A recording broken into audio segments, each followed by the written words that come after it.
નમસ્કાર મિત્રો, વિડીયોમાં તમારું સ્વાગત છે। જી હા મિત્રો, અત્યારે હાલ મોટા અને મહત્વના સમાચાર સામે આવી રહ્યા છે। તો મિત્રો, સમાચારમાં વાત કરીએ તો ઇઝરાયલ અને ઈરાન વચ્ચે 5 દિવસથી ભીષણ જંગ બાદ પણ હાલ સુધરે તેવા કોઈ યાદાણ જોવા મળતા નથી। હવે તે સીધી અસર લોકોના ખિસ્સા પર પડવા લાગી છે। ઈરાનમાં પરમાણુ કાર્યક્રમ વિરુદ્ધ ઇઝરાયલે ઓપરેશન રાઇઝિંગ લાઇન 12 જૂને શરૂ કર્યું હતું। તેને ઈરાનમાં ટોચના પરમાણુ વૈજ્ઞાનિક અને સ્થળોને ટાર્ગેટ કર્યા હતા।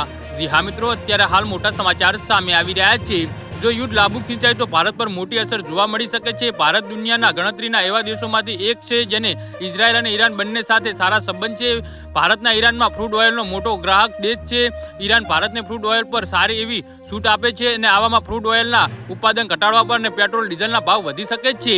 ઈરાન અને ઇઝરાયલ યુદ્ધ વચ્ચે સોનાના ભાવમાં પણ આકાશે આંબી ગયા છે। ઘરેલું સરાફા બજારમાં સોનું 1 લાખ રૂપિયા પ્રતિ તોલા પર પાર પહોંચી ગયું છે। જો તણાવ વધ્યો તો શેર બજાર ઉપર ભારે અસર પડશે અને સોના ચાંદી મજબૂત થશે। ભારતમાં દર વર્ષે 80 થી 90 ટન સોનું આયાત કરે છે અને આ માટે તેને વધુ વિદેશી મુદ્રાઓ ખર્ચવા પડશે। જી હા મિત્રો, તો આના વિશે તમારું શું કહેવું છે તો નીચે મારી કમેન્ટ બોક્સમાં જરૂરથી જણાવજો અને મારી યુટ્યુબ ચેનલને સબસ્ક્રાઇબ કરવાની ભૂલતા નહીં। વિડીયો પૂરો જોવા બદલ તમારો ખૂબ ખૂબ આભાર।